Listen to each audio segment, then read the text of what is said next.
going to be an installment of a series that I'm starting. And I just decided about 3 seconds ago that this series is starting. I take a lot of book recommendations from my friends, you know, and sometimes they're winners, sometimes they're not. But it's always fun to read books suggested by friends who you tend to like not always have the same taste in, especially when they say, I think you're gonna really like this. And that is how I feel going in today's video. Me and my friend Emily, here she is, we tend to disagree on books. She loves an unlikable character. She likes an unlikable story. She just likes unlikable people, okay? And that's just not something I personally enjoy. And so of these 3 books, one of them I already had on my TBR, but she recently read it and was like, oh my god, I think you're gonna give it 5 stars. And then one of them she gifted to me because she gave it 5 stars, and the other one was one she told me I should buy because she loved it. So Emily, this one is for you. And in today's video, we are going to be reading In the Weeds by B.K. Borison. This book is the second book in the Lovelight Farm series. It is about Evelyn St. James and Beckett Porter, who are characters that you meet in the first book. I gave Lovelight Farms 3 stars. I did not think that it was exceptional. I thought it was a fine romance. I couldn't tell you anything about it other than I think it was fake dating and friends to lovers. But overall, I didn't really like the couple in that book, but I did like the writing style, and I have read from B.K. Borison since, and I do enjoy her writing. I just think that couple wasn't super for me, so I am excited to give this one a go. Then the next book we're going to be reading is In the Likely Event by Rebecca Yarros. I have only ever read Fourth Wing by her, and I think Fourth Wing was her first fantasy, and prior to that she made like sad romances. And from what I'm getting about this is we have Izzy, and she gets on a plane to go home. She isn't expecting much. It's the usual holiday travel experience, busy, crowded, and stressful. Then she spots her seatmate, who is anything but ordinary. Nate Phelan supports dark hair, blue eyes, and a deliciously rugged charm that Izzy can't resist. Their connection is undeniable. Izzy never believed in destiny before, but she does now. Just 90 seconds after takeoff, their plane goes down in the Missouri River. This changes their lives. They change. Nate goes on to a career in the military, while Izzy finds her way into politics. Despite a few chance encounters over the years, the timing never feels right. Then comes a high-stakes reunion in Afghanistan, where Nate is tasked to protect Izzy's life. He'll do anything to keep her safe and everything to win her heart. I've heard it's sad, so I'm intrigued. And then this one I've also heard is sad. This is Shark Heart by Emily Habeck, and in this I just know that this is just like an accepted fact that in this society, because it's a little bit dystopian, is that people are turning into animals, I believe, just in general. And this is about a couple, Lewis and Ren. It's their first year of marriage, but it'll also be their last. A few weeks after their wedding, Lewis receives a rare diagnosis. He will retain most of his consciousness, memories, and intellect, but his physical body will gradually turn into a great white shark. As Lewis develops the features and impulses of one of the world's most predatory creatures in the ocean, his complicated artist's heart struggles to make peace with his unfulfilled dreams. And I know this is like really short chapters and stuff, but I am very intrigued to read this book. I've heard that it's very sad and very hard-hitting, so I'm excited.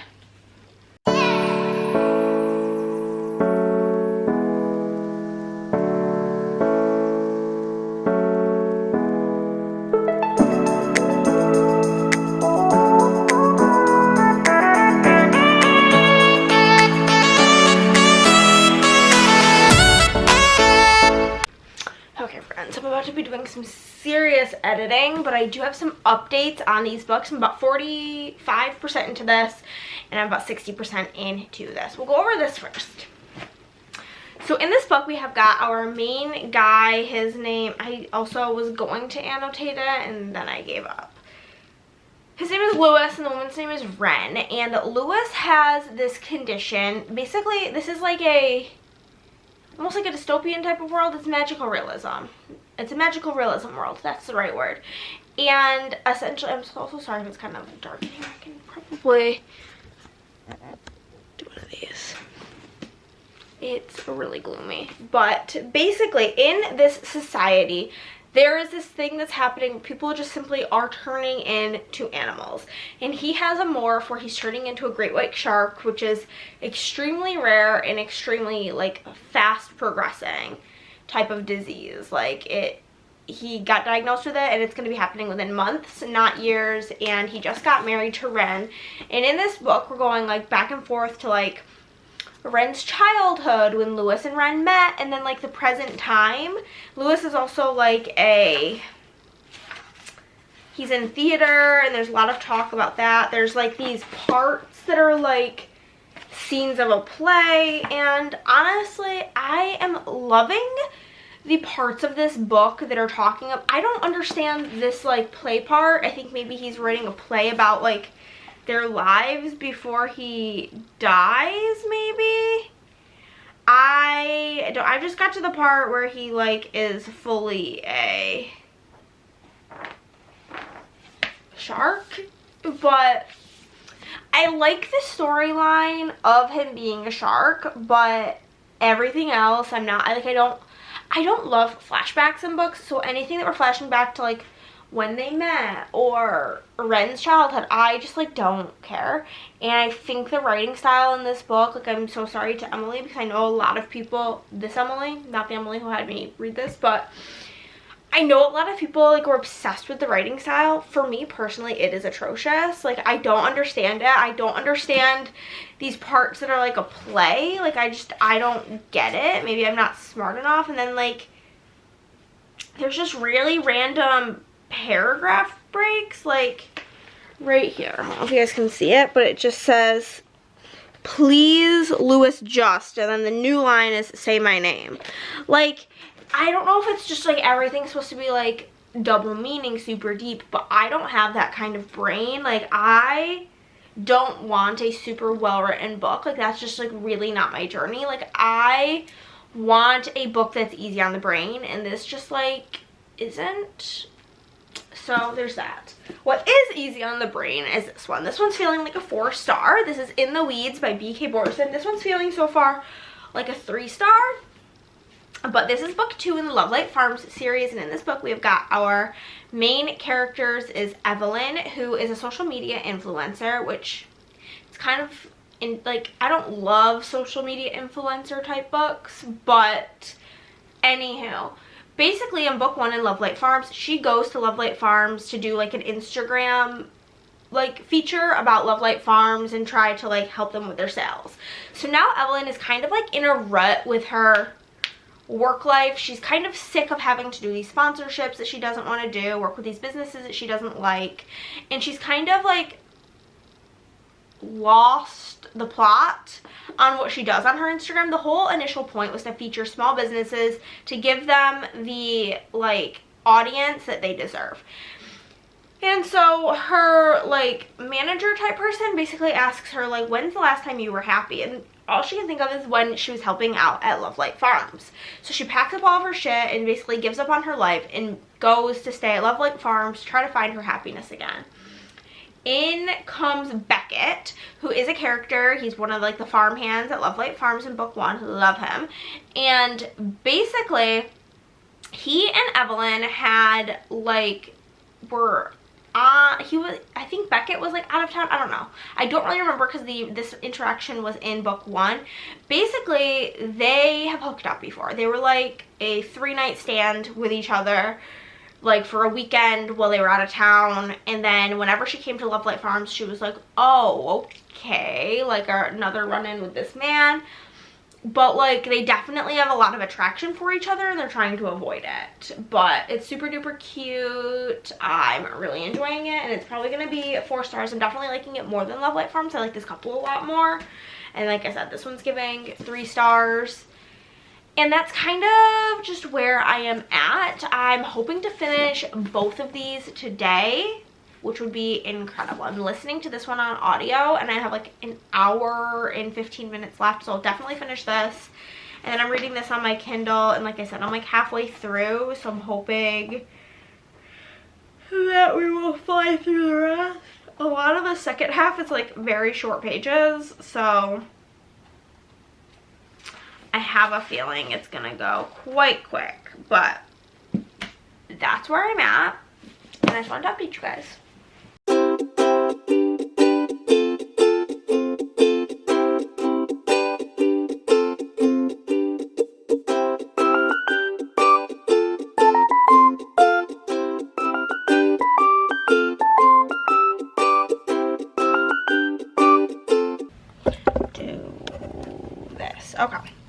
Okay guys, we have finished In the Weeds, and I did in fact give it 4 stars. I did think that the third act conflict was so fucking stupid. It was so like, it was miscommunication at like its greatest heights, truly. But other than that, I thought it was really cute. It almost kind of gave me When in Rome energy. If you guys have read, I liked When in Rome better because I like Sarah Adams more than I like BK Borison. But it was kind of like a similar concept. I mean, these people had already like met and hooked up before, but it's like the social media famous person is sick of their life and they end up in a small town and they realize how much it makes them happy. So this was really cute and I am happy that it's done. And then next up, we are going to be listening to the audiobook for In a Likely Event by Rebecca Yarros. This is obviously the author of Fourth Wing. I think, to my knowledge, correct me if I'm wrong because I'm not like a historian on Rebecca Yarros, but to my knowledge, prior to Fourth Wing, she wrote like sad romances, I think. But again, Emily had told me to read this. I think she said it may have made her cry, and this is basically this gal Izzy gets on a plane and she isn't expecting much, and her seatmate is this guy named Nate Phelan. He has dark hair, blue eyes, blah, blah, blah. Their connection is undeniable. And 90 seconds after takeoff, the plane goes down in the Missouri River. And then their lives change. So I'm very intrigued to see how this was. I gave Fourth Wing a 3. I'm not like a fantasy person, but I did enjoy the writing. So I am hoping that that will stand true to this book and that we have a 4 or 5 star. I do like a sad book, so if it is sad, that bodes very well for the book. So we're going to jump into this and I will check in when we are about halfway through.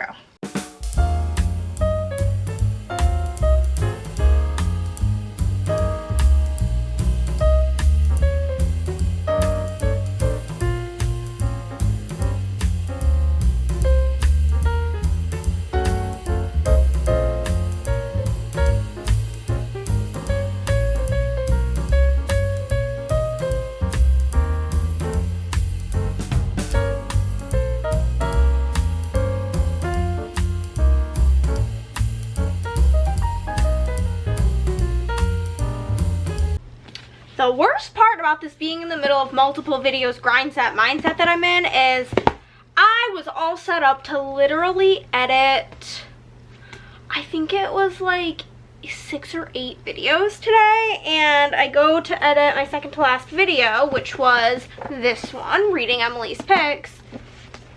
The last clip I have is the time lapse you just saw. I never finished speaking about this. So we finished In a Likely Event by Rebecca Yarros, and I gave this book 4 stars. I really liked it. It was super emotional, super sad. I did think some of like the third act conflict was a little, you know, but overall it was a good time. I have one other of her like military romances called The Last Letter, and I know that's the one that makes everybody sob, so I am very excited to get into it. I find Rebecca Yarros' writing to be pretty good, pretty easy to read.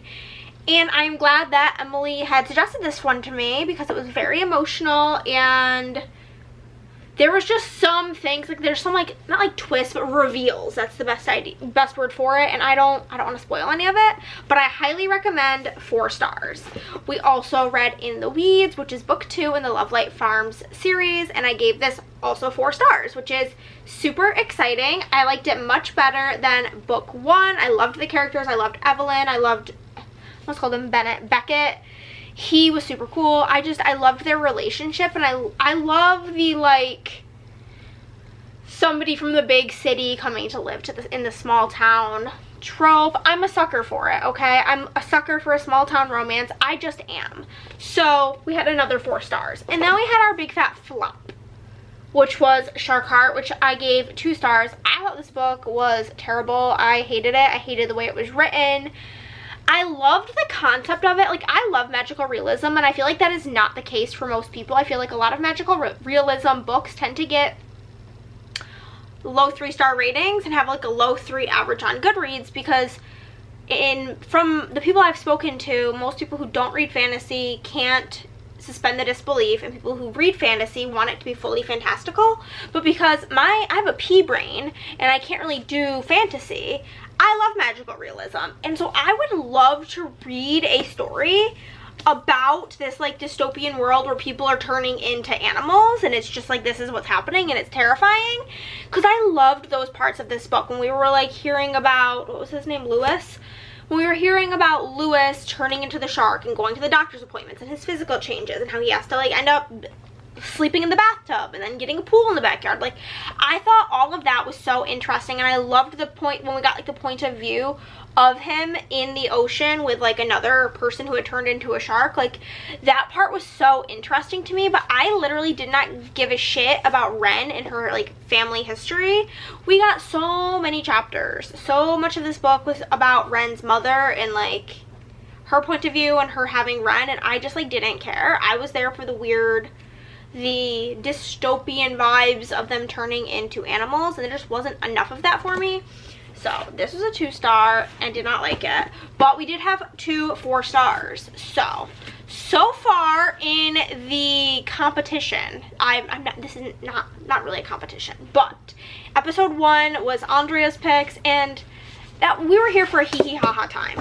I definitely enjoyed these books a bit more because we did have 2 4-stars and then 1 2-star. So still, nobody has perfectly scored on. I want to see if I can get a video where every book is at least a 4-star. Wouldn't that be crazy? It's not this one, but thank you so much to Emily for participating, and I'll see you guys next time. Bye.